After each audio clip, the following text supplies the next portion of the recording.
Hey, I'm Ben from FineWoodworking.com, and I'm here with Duncan Gowdy, furniture maker and designer.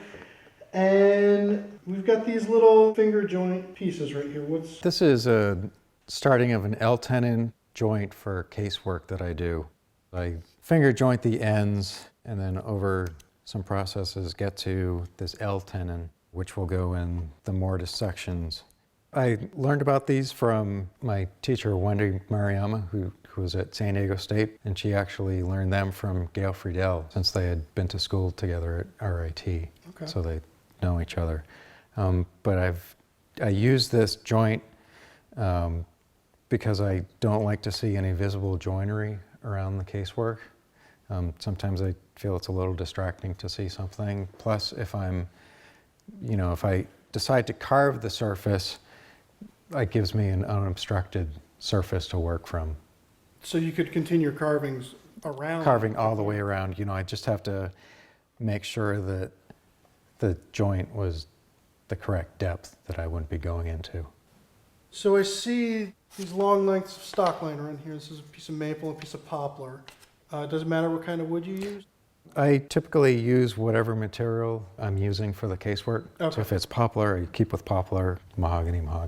This is obviously the starting point. Yep, that's a starting point, and then I use a bullnose bit to round over the edges because I do the mortises which have the round ends on them.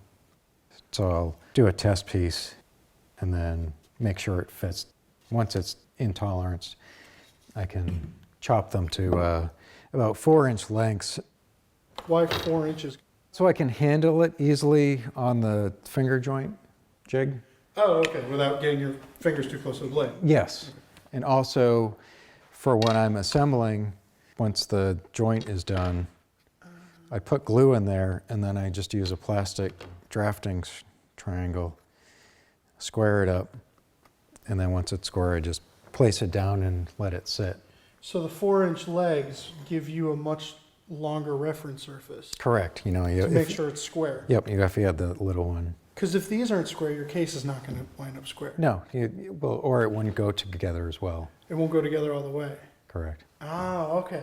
That's pretty cool. So you just have to keep everything dead on or close to it. Yeah, so not only do your miters have to be perfect, but your tenons Correct. that you're putting in the miters have to be perfect. I cut my finger joints long, so there's maybe about less than a 1/16 of an inch overhang. So I need a way to safely remove the excess. So I just made up this quick jig that holds the L-tenon. You're doing a lot of these on a case. I think there are 3 per this one, so 3, 6, 9, 12. Okay, so you don't want to take a block plane to level these? No. Plus I have glue on them and I wouldn't want to chip a blade.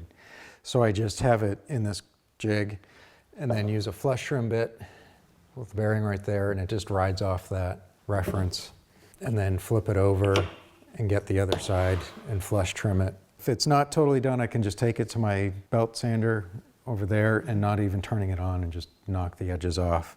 And after that, I will run the glue escape groove while I have enough room to run this over the table saw. I do that glue escape because the tolerance is so tight of the tenon going into the mortise. So you're putting glue on there.